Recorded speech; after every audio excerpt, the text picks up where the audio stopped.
Bertitik tolak pada uraian mengenai eksistensi tindak pidana internasional tersebut di atas, maka pertumbuhan dan perkembangan hukum pidana internasional sebagai disiplin hukum tidak terlepas dari perkembangan yang melatar belakangi lahirnya hukum pidana internasional. Berdasarkan keterangan itu, dapat disimpulkan bahwa pertumbuhan hukum pidana internasional sebagai disiplin hukum berasal dari dua sumber sebagai berikut. Yang pertama, berasal dari perkembangan kebiasaan yang terjadi di dalam praktik hukum internasional atau custom. Yang kedua, berasal dari perjanjian-perjanjian internasional atau treaties. Selanjutnya, dalam praktik perjanjian internasional telah mengajukan bukti-bukti mengenai perkembangan kelahiran hukum pidana internasional, antara lain yang pertama, perjanjian mengenai presi, yaitu antara kerajaan Inggris dan Amerika Serikat J. Treaty November tanggal 1794 yang menetapkan antara lain memberikan kewenangan kepada kerajaan Inggris untuk memperlakukan kejahatan di atas kapal Prancis. Selanjutnya, Deklarasi Wina tahun 1815 yang menetapkan perdagangan budak sebagai kejahatan terhadap prinsip kemanusiaan dan moralitas universal. Perjanjian Nyon Agreement tahun 1937 yang menetapkan kapal selam yang menyerang sebuah kapal dagang dipandang sebagai presi. Yang keempat, hukum internasional di dalam kerangka kerja Perserikatan Bangsa-Bangsa. Di dalam kerangka kerja Perserikatan Bangsa-Bangsa atau PBB, prinsip umum hukum internasional telah diterapkan dalam banyak kasus yang merupakan pelanggaran terhadap hukum internasional dan kebiasaan-kebiasaan yang diakui oleh masyarakat internasional.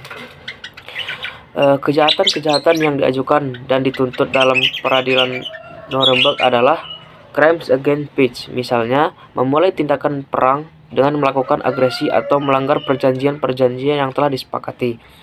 Crimes against humanity, misalnya membunuh atau membasmi kelompok-kelompok berdasarkan agama dan ras. Dan crimes under the law of war, dan pemufakatan untuk melakukan kejahatan-kejahatan tersebut. Selanjutnya, hukum pidana internasional sebagai disiplin hukum memiliki dan telah memenuhi 4 unsur sebagai berikut. Yang pertama, asas hukum pidana internasional. Asas-asas hukum yang bersumber pada hukum internasional dapat dibedakan dalam asas umum dan asas khusus.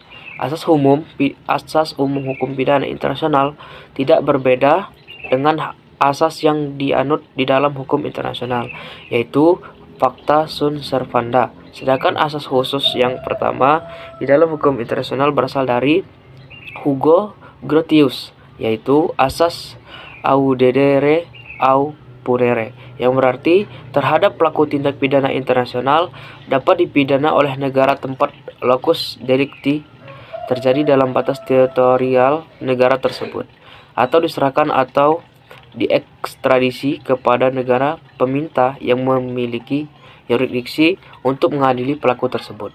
Selanjutnya, Boscioni tahun 1986, yaitu asas audere au judicare, berarti setiap negara berkewajiban untuk menuntut dan mengadili pelaku tindak pidana internasional dan berkewajiban untuk melakukan kerjasama dengan negara lain di dalam menangkap, menahan, dan menuntut serta mengadili pelaku tindak pidana internasional.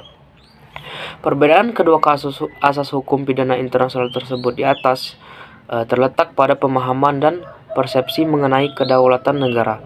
Namun demikian, sekalipun dapat dibedakan, kedua asas tersebut tidak dapat dipisahkan satu sama lain. Bahkan kedua asas tersebut bersifat saling melengkapi satu sama lain, atau dengan nama lain complementary.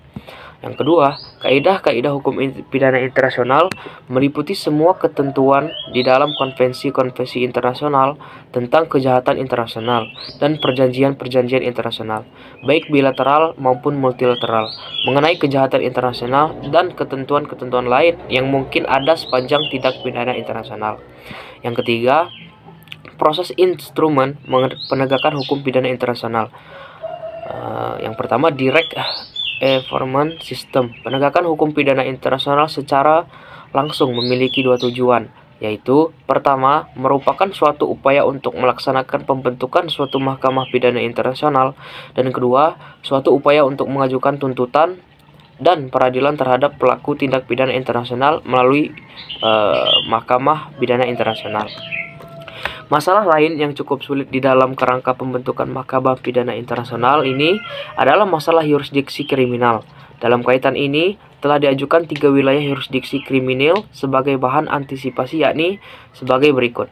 Wilayah yurisdiksi kriminal pertama termasuk yurisdiksi terhadap kejahatan-kejahatan antara lain genosida, hijacking, dan war crime sebagaimana ditetapkan di dalam kolom Konvensi Jenewa 1949 serta Protokol tahun 1977.